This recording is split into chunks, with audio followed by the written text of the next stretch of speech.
Hello everyone, welcome to your own channel Keep Learning with Sandeep Bihan. Students, today we'll continue our first chapter of Democratic Politics, class 10th, that is power sharing. In our previous class, we had done the case study of Belgium and Sri Lanka, in which we had studied that how the society was divided on the basis of linguistic groups and how the situation was handled in Belgium and Sri Lanka. As the problem was accommodated in Belgium, everyone was happy, while the handling or majoritarianism that was adopted in Sri Lanka, what had caused? It had caused the civil war. So the outcomes in both the situation was different. और जबकि दोनों ही country अपने आप को क्या बोलती हैं? Democratic बोलती हैं, है ना? So today we will discuss that why power sharing is different on the basis of our previous two case studies. If we'll talk about its importance or why it is important, then there are two main causes of the important or desirability of power sharing in democracy. The first one is the prudential cause, prudential reason. Prudential means to take care of all positive and negative sides of anything. If there is any conflict, if any decision has to be taken, then the positive and negative, the profit and loss should be taken into consideration before taking any final decision. तो इससे होगा क्या? It reduces conflicts between social groups. जब हम किसी भी चीज़ के positive negative side देखकर कोई फैसला लेंगे तो ऑफ कोर्स सोशल ग्रुप्स के बीच में जो कॉन्फ्लिक्ट होगा, जब दोनों की सुनी जाएगी और अकॉर्डिंगली जब डिसीजन लिया जाएगा तो ऑफ कोर्स उससे क्या होगा?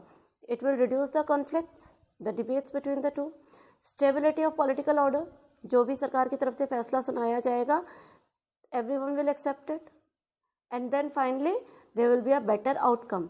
जब भी हम किसी चीज़ के फ़ायदे नुकसान का पूरे तरीके से एनालाइज करके हम रिजल्ट आउट करेंगे तो डिसीजन लेंगे तो ऑफ कोर्स जो हमारी उसका आउटकम आएगी that will be better. And the second cause is the moral cause. It means this is our moral duty to have power sharing if we say that our country is democratic. So it is the spirit of democracy. People have the right to be consulted for governing practices. मतलब लोगों को अधिकार मिलना चाहिए कि कोई भी decision making हो रही है, if any kind of main decision is being taken, then they should be consulted either directly or via their representatives. Then power sharing is valuable. Of course, it is very valuable, very important in democracy because it enhances the dignity of the people and it makes to feel everyone special. They feel that yes, they are the part of the country. Now next we'll do the forms of power sharing. So power sharing can be done in different ways. We'll discuss 4 different ways in which the power sharing can be done. The first one you can see here.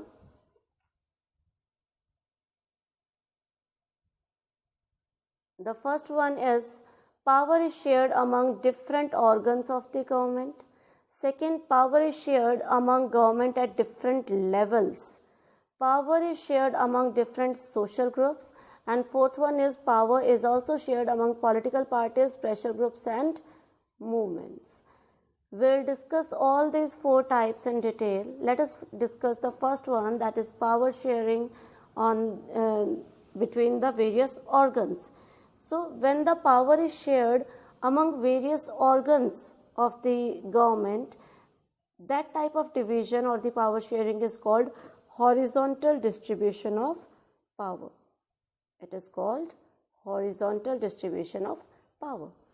Power is shared among different organs of government. In this, government के जो different organizations है उनके बीच में ही there is a power sharing. For example, legislature, executive and judiciary. I think you all are familiar with these terms, that what is legislature? Legislature is a law-making organ.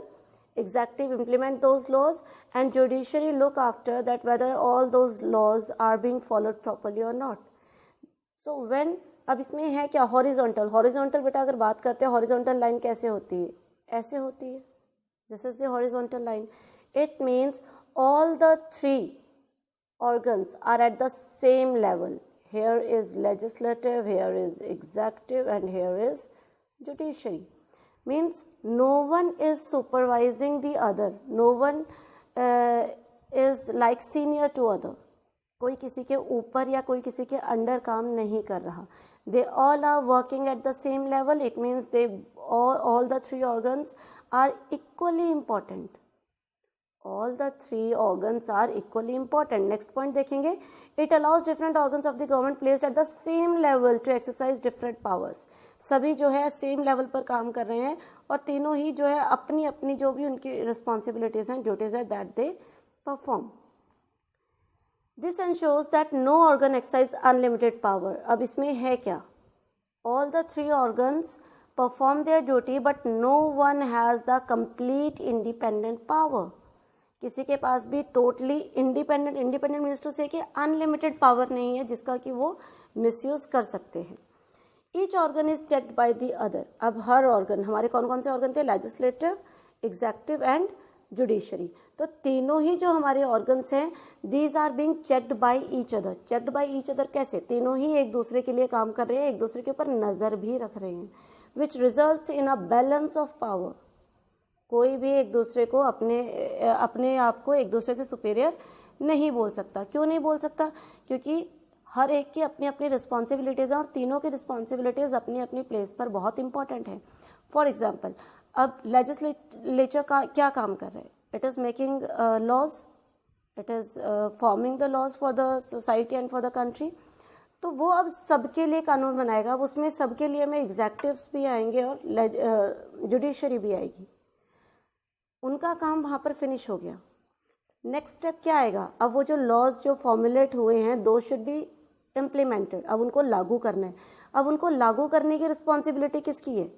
उनको लागू करने की responsibility है executive की, second organ की. अब वो जब उन कानूनों को लागू करवाएगा, वो कानून लागू करवाएगा, जुडिशरी में भी करवा रहा है और लेजिस्लेचर में भी करवा रहा है. वो कानून सबके ऊपर लागू हो रहे हैं. ऐसा नहीं है कि लेजिस्लेचर ने बनाया है तो वो उन कानूनों को फॉलो नहीं करेगा. तो एग्जेक्टिव ने अब क्या करना है? उन कानूनों को हर जगह प्रॉपर्ली इम्प्लीमेंट करवाना है. एंड जुडिशरी, देखो जो लेजिस्लेचर ने काम किया वो तीनों ऑर्गन्स के लिए हो रहा है, ऐसे ही एग्जेक्टिव भी जो काम कर रहा है वो तीनों ऑर्गन्स के लिए कर रहा है.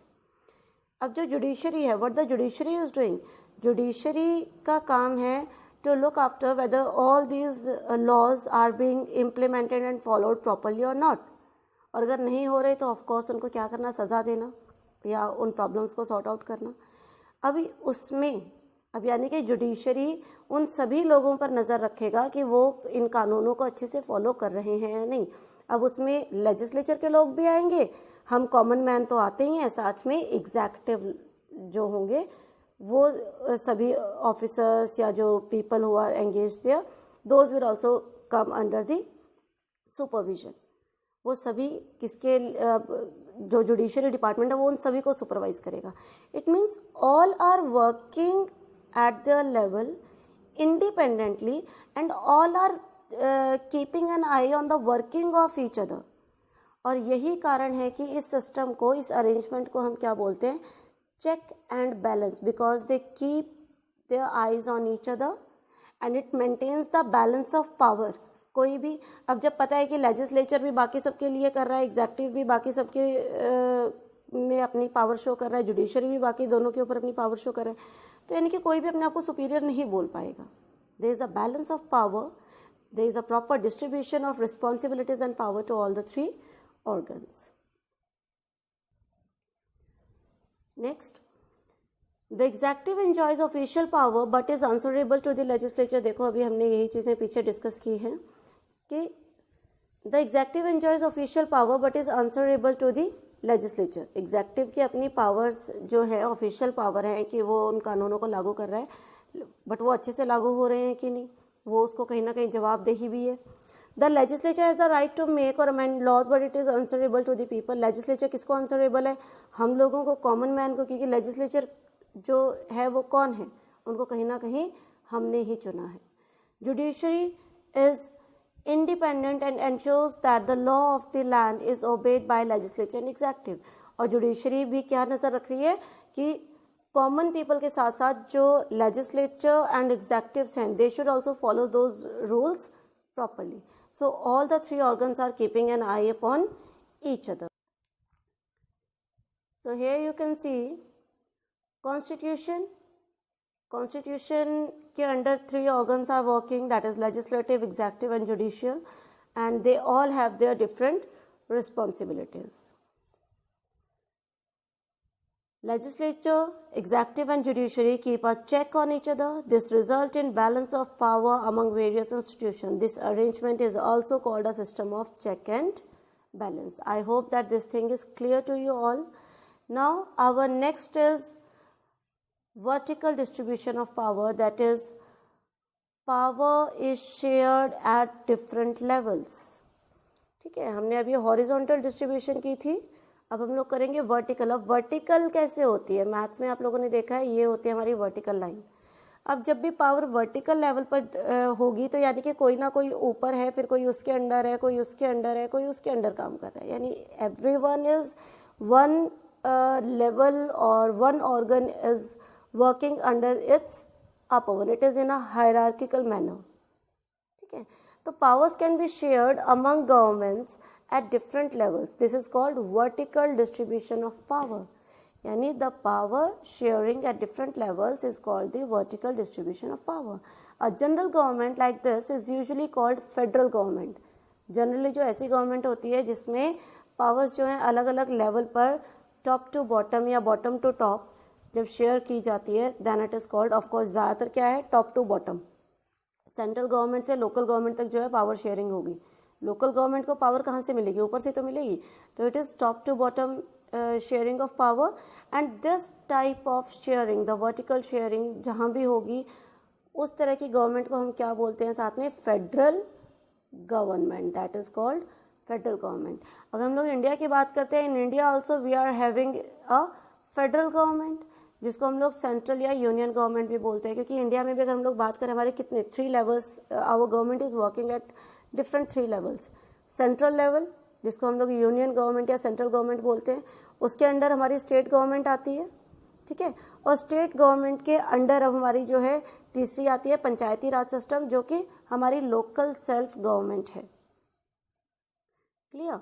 The next one is in India the government at the provincial और regional level are called state government. अभी फर्स्ट लेवल की जो हमारी गवर्नमेंट है वो सेंट्रल गवर्नमेंट थी. अब जो सेकेंड लेवल पर आ जाती है इंडिया में, उसको हम लोग स्टेट गवर्नमेंट बोलते हैं. कुछ कंट्रीज़ में उसको प्रोविंशियल गवर्नमेंट भी बोला जाता है, कहीं कहीं पे उसको रीजनल गवर्नमेंट भी या रीजनल लेवल गवर्नमेंट भी बोला जाता है. The same principle can be extended to levels of government lower than the state government, such as at the municipality और panchayat.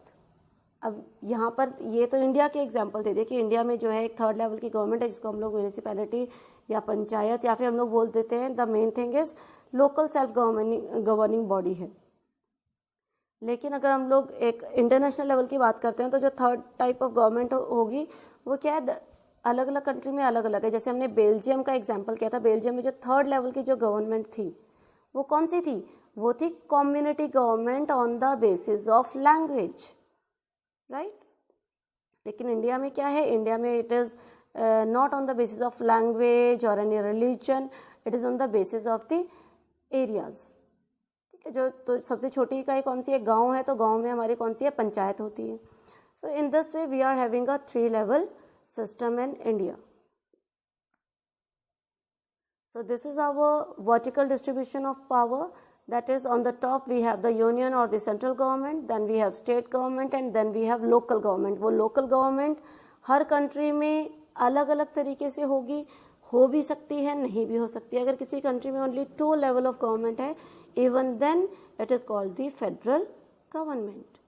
Next is our community government और the different social groups such as the religious और linguistic group में also share power. अभी Belgium का हम लोग यहाँ पे फिर से एग्जाम्पल लेते हैं कि कुछ कंट्री में क्या होती है, सोशल डिफरेंसेस इस तरीके के होते हैं कि on the basis of the social differences, on the basis of various social group, the government has to make the third level of government, जो कि बेल्जियम में बनाई गई थी. That was community government on the basis of language. तो ये धर्म के आधार पर हो सकती है, जाति के आधार पर हो सकती है, भाषा के आधार पर हो सकती है, राइट। तो they may also share the power with the government. In a diverse country like India, there are various social, linguistic and caste group and power is shared among each group.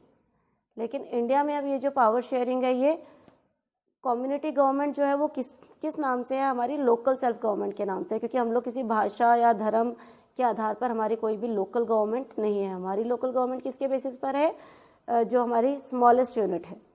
लेकिन Belgium में जो community government थी वो किसके basis पर थी, वो language के बेसिस पर थी. So in the different countries there is different scenario on the basis of their social groups. This type of arrangement is meant to give space in the government and administration to diverse social groups who otherwise would feel alienated from the government. अब ये community government की ज़रूरत पड़ती क्यों है? Community government की ज़रूरत इसलिए पड़ती है क्योंकि इतने सारे जो social groups हैं हमारी society में, they should feel linked or attached with the country, with the government. They should have the feeling that yes, they are also part of the government. तो उनको वो फील यानी कि वो इम्पोर्टेंस रियलाइज करवाने के लिए this type of government is framed. अगर अच्छा हम लोग इंडिया की बात करते हैं, इंडिया में बेशक से जो लोकल गवर्नमेंट है वो हमारी रूरल और अर्बन एरियाज़ के बेसिस पर है, लेकिन उसके साथ साथ हम सब जानते हैं कि the people got the reservation on the basis of caste. ठीक है, तो हमें क्या है, और पंचायती राज सिस्टम में पूरे तरीके से जो है ये चीज़ फॉलो हो रही है. हमारे there is a proper reservation for एससीज, STs, OBCs, women.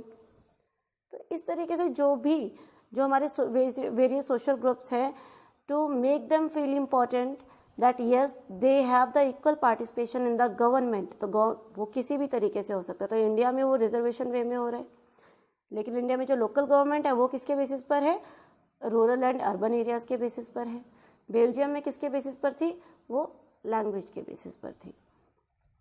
Last is our coalition government.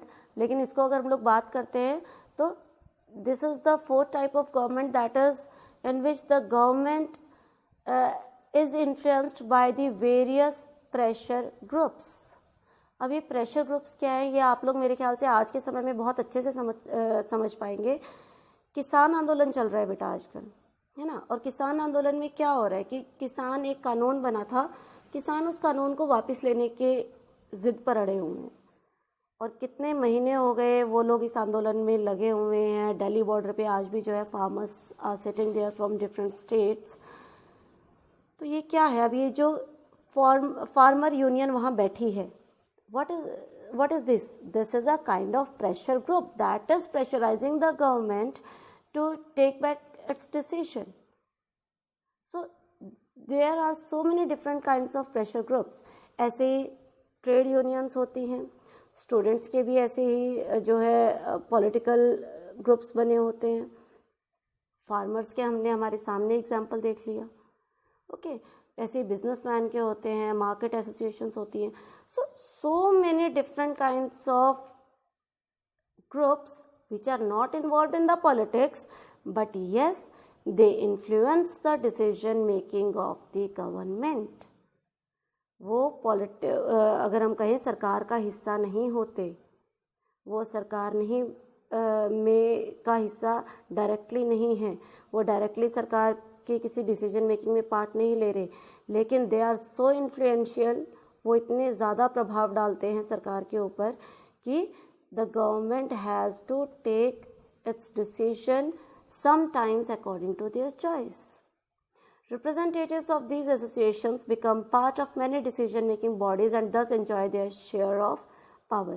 अब उनके इसी इन्फ्लुएंस के कारण क्या बोला जाता है कि वो भी कहीं ना कहीं इस डिसीजन मेकिंग की पावर को, गवर्नमेंट की पावर को क्या कर रहे हैं, शेयर कर रहे हैं. Power sharing among various political parties is more apparent for most of the people. Usually the largest political party or the largest political coalition becomes the ruling party. The other party form the opposition. अभी इसमें क्या है, हम ऊपर आप heading देखेंगे coalition government लिखा है. तो व्हाट इज कोलिशन गवर्नमेंट? इसमें बेटा 2 टाइप्स आपको देखने को मिलेंगे. और वो 2 टाइप्स क्या है? कोलिशन गवर्नमेंट कब बनती है?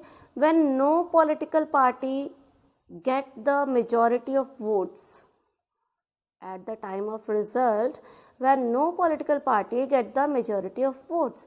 तो वहाँ पर क्या होगा, दो पॉलिटिकल पार्टी मिल जाएंगी आफ्टर रिजल्ट, इलेक्शन से पहले नहीं मिली थी, इलेक्शन हो चुका है, रिजल्ट आ चुका है, दोनों में से किसी को भी मेजॉरिटी नहीं मिली, तो अब सरकार बनाने के लिए या तो इलेक्शन दोबारा होंगे या कोई ना कोई दो पॉलिटिकल पार्टीज मिल जाएंगी, मिलके वो दो पॉलिटिकल पार्टीज के वोट मोर देन 50% अगर होते हैं तो क्या होगी, वो दोनों पार्टीज मिलकर सरकार बनाएंगी।